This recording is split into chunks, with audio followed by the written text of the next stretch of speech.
বিসমিল্লাহির রহমানির রহিম। ওয়া মান ইয়াত্তাকিল্লাহা ইয়াজআল লাহু মাখরাজা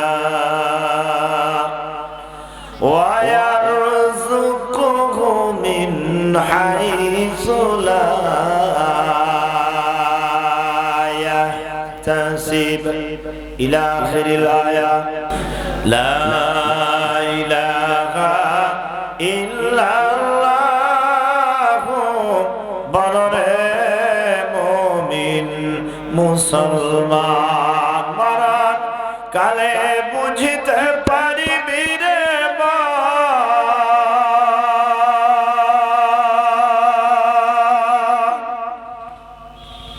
মরণ কালে বুঝিতে পারিবি তাওহীদ কালেমার কতই গুণ। লা ইলাহা ইল্লাল্লাহ জোরে লা ইলাহা ইল্লাল্লাহ। প্রিয় ভাইরা, আমি আপনাদের সামনে সূরা তলাক থেকে একখানা আয়াতের অংশ বিশেষ তেলাওয়াত করছি। বাংলা লিখতে গেলে এটা হয় তালাক, বাংলাতে লিখতে তয়কার তা লয়কার লা ক তালাক। আরবিতে হয় ত আলিফ লাম আলিফ ক তালাক। আল্লাহ তাআলা কোরআনে 6666 খানা আয়াতের ভিতরে 114 খানা সূরা, যার মধ্যে 28 নম্বর পড়া হয় একটা সূরা আছে, সূরার নাম হলো তলাক। আমি আপনাদের সামনে সূরা তলাক থেকে একখানা আয়াতে কারিমা তেলাওয়াত করেছি। আল্লাহ সুবহানাহু ওয়া তাআলা আমাকে যদি তৌফিক দেয় আয়াত থেকে নবীজির বাছাইকৃত হাদিসের মধ্য থেকে অসংখ্য অগণিত হাদিসের মধ্য থেকে বাছাইকৃত একখানা হাদিস তেলাওয়াত করেছি, এখান থেকে কিছু কথা বলার চেষ্টা করব। আপনাদের কাছে দোয়া চাই, আল্লাহর কাছে সাহায্য চাই, যে কথাগুলি প্রয়োজন আল্লাহ তাআলা গোলামের জবান দেয় জেহান দেয় সেই কথাগুলি বের করে দেয়। জোরে বলে আমিন। আরেকবার জোরে বলে আমিন। আরেকবার জোরে বলে আল্লাহুম্মা আমিন।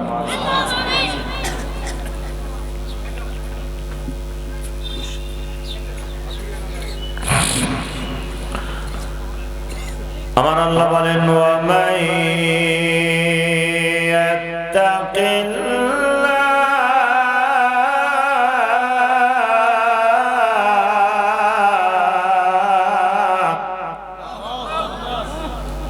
কোরআনের আয়াত শুনে যদি কেউ তাকবীর জোরে বলে, ঈমানের শক্তি আল্লাহ বাড়ায়। তাকবীরের ধ্বনি আপনার আওয়াজ যত দূর পর্যন্ত যাবে, প্রত্যেকটি বৃক্ষলতা কংক্রিট বালুকণা পর্যন্ত কিয়ামতের ময়দানে আপনার পক্ষে আল্লাহর কাছে সাক্ষী দিবে। ঈমান বাড়ানোর জন্য আসছি না আমরা এখানে। এই তাকবীরগুলো একটু জোরে দিবেন, পারা যাবে না ইনশাআল্লাহ। আল্লাহ বলেন ওয়া মান ইয়াত্তাকিল্লাহা ইয়াজআল লাহু মাখরাজা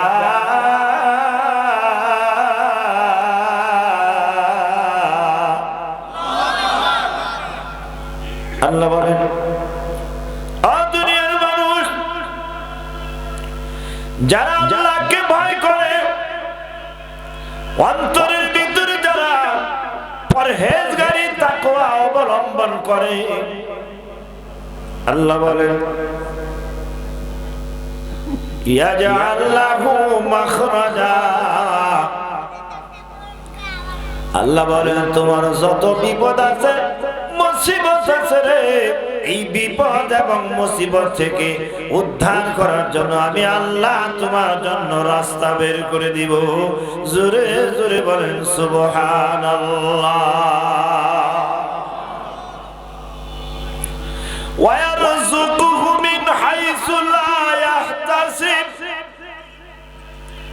দ্বিতীয় নম্বর আল্লাহ তাআলা একটা পুরস্কার ঘোষণা করলেন, যারা আল্লাহকে ভয় করবে, তাকওয়াই পরহেজগারি, খোদা ভীরুতা অর্জন করবে, আল্লাহর ভালোবাসা অর্থাৎ অন্তরে তাকওয়া অর্জন করবে, আল্লাহ বলেন আমি আল্লাহ তাদেরকে এমন জায়গা থেকে রিজিক দান করব, এমন জায়গা থেকে তাদের জন্য আমি হালাল রিজিকের বন্দোবস্ত করব, যা ওই মানুষ কোনোদিন কল্পনাও করতে পারে নাই। এমন জায়গা থেকে বান্দা তোমার জন্য আমি হালাল রিজিকের ব্যবস্থা করে দিব।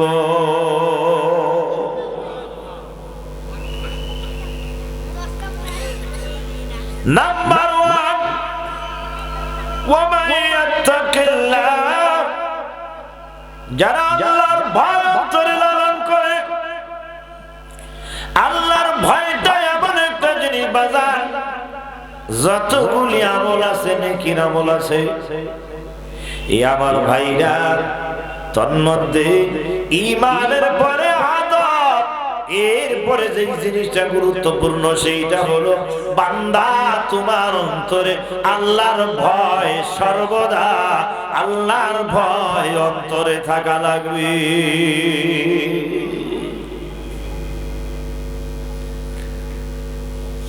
আল্লাহর ভয় যদি কোনো মানুষের অন্তরে না থাকে, এই মানুষটার দ্বারা পৃথিবীতে এমন কোনো অপকর্ম নাই, খারাপ কাজ নাই যেটা তার দ্বারা করা সম্ভব। কথা বলেন ঠিক কিনা? আর যে মানুষের অন্তরে আল্লাহর ভয় আছে, সে কখনো গুনার কাজে যাইতে, আমার ভাইরা, আল্লাহর ভয় যদি কোনো যুবক যুবতীর ঘরের দরজা বন্ধ করে খাবার নিছ, কেউ দেখে না, তোমার বিবিও জানে না, কিন্তু নজর আছে গা।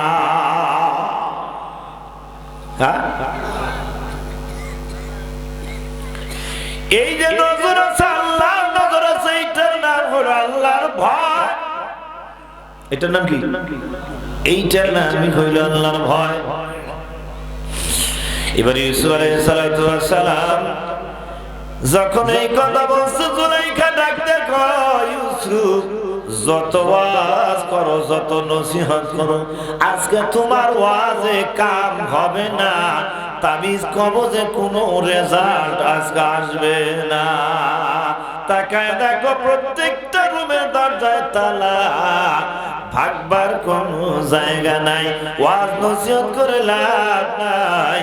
এই বলে জুলাইখা যখন দৌড় দিয়ে ইউসুফকে ধরতে যায়, আমার বাইরে ইউসুফ আলাইহিস সালাতু ওয়াস সালামের অন্তরে ছিল আল্লাহর ভয়।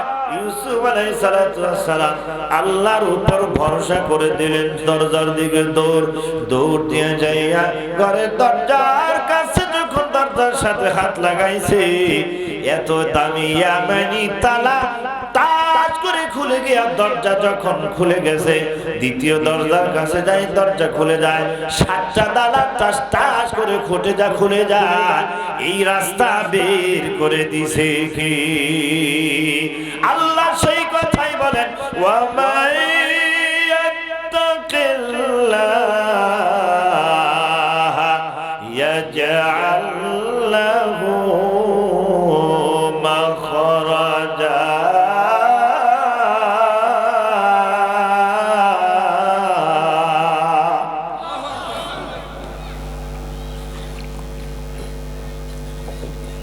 আল্লাহ বলেন, তুমি যদি আল্লাহকে ভয় করো, তোমার ভিতরে যদি আল্লাহর ভয় থাকে, তুমি মহা মুসিবত পড়ো, বিপদে পড়ো না কেন, তোমার ছেলেকে বিবাহ দিতে পারো না, তোমার মেয়েকে তুমি বিবাহ দিতে পারো না, চাকরি হয় না, মামলা মোকদ্দমা মিথ্যা মামলায় পড়ে গেছো, তুমি যদি আল্লাহর ভয় অন্তরে লালন করো রে, আল্লাহ তাআলা তোমাকে মুক্তির জন্য একটা রাস্তা বের করে দিবে।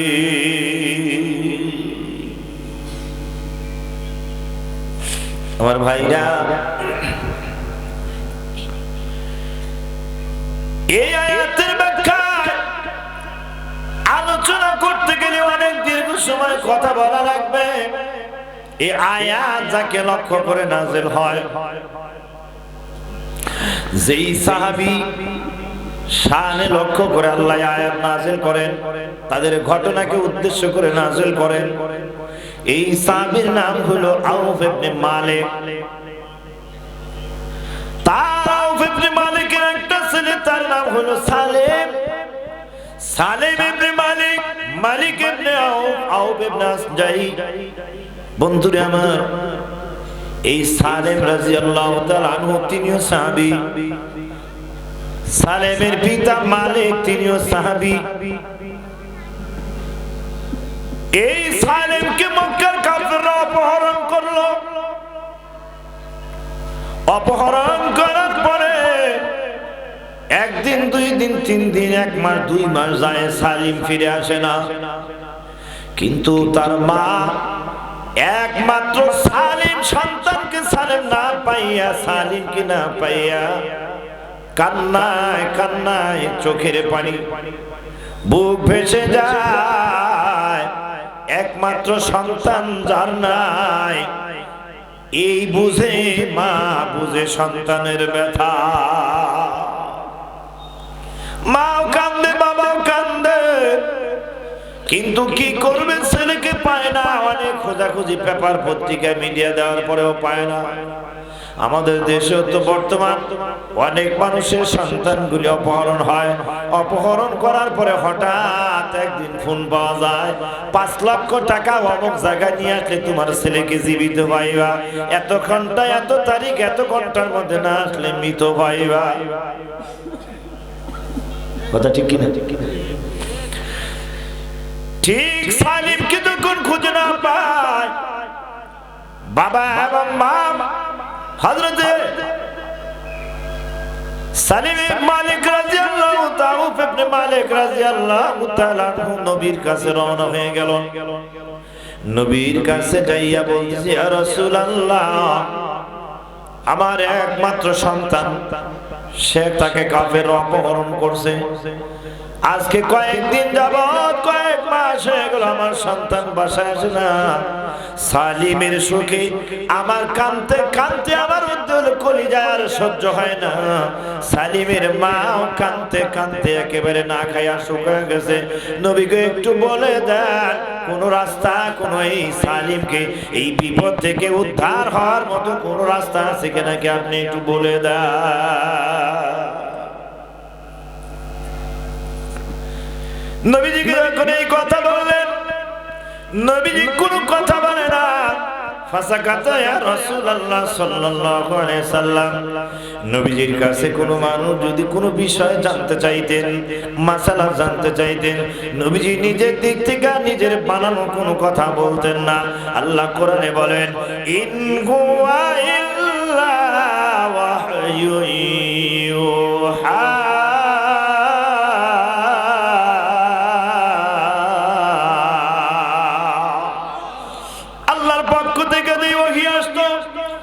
যেই কথা আল্লাহর কাছ থেকে আসতো সেইটাই বলতেন। নবীজি কখনো কোনো বানানো কথা বলতেন না। বিশ্ব নবী মুহাম্মদুর রাসূল সাল্লাল্লাহু আলাইহি ওয়াসাল্লাম ডাকতে বলে, আউফ ইবনে মালিক, বাসায় যাও, তোমাদেরকে 2টা আমল শিক্ষা দিয়ে দিচ্ছি। এই 2টা আমল যদি করতে পারো, হতে পারে আমার আল্লাহ তোমার এই সন্তান সালিমকে কাফেরদের হাত থেকে, অপহরণের হাত থেকে মুক্ত করে আল্লাহ তাআলা তোমাদের কাছে ফিরিয়ে দিতে পারে।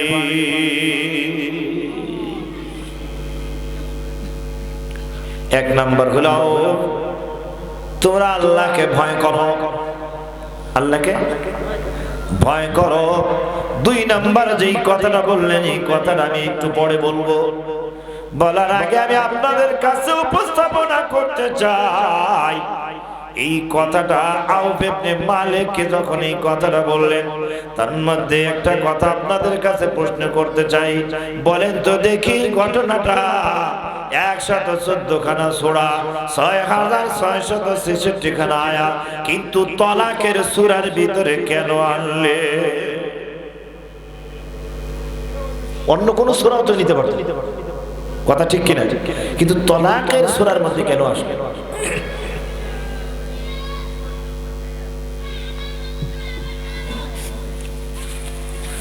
তলাকের সূরার মধ্যে আসার মধ্যে একটা কারণ হইল, কোন মহিলা যদি তালাক প্রাপ্ত হয়, কোন মহিলা যদি ডিভোর্স হয়, কোন মহিলা যদি স্বামী ছাড়া হয়, এই মহিলা যেই ব্যথা, যেই দুঃখ, পৃথিবীতে এমন দুঃখ বেদনার মধ্যে কোনো মানুষ থাকে না। কথা ঠিক কিনা? আল্লাহ তাআলা সান্ত্বনা দিলেন, কোন মহিলা যদি তালাক প্রাপ্ত হয়, কোন মেয়ে যদি স্বামী থেকে তালাক প্রাপ্ত হয়ে যায়, আর সে যদি টেনশন নাই, চিন্তার কারণ নাই, সে যদি নবী বলেন দুটি আমল যদি করতে পারে, এক নাম্বার হলো আল্লাহর ভয়, দুই নাম্বার যে আমলটা আমি একটু পরে বলছি, আল্লাহ তাআলা বলেন যেই বান্দি আল্লাহকে ভয় করবে, তালাক প্রাপ্ত মহিলা যদি আল্লাহকে ভয় করে, আল্লাহ তাআলা এর চাইতে ভালো স্বামীর ব্যবস্থা করে দিবে।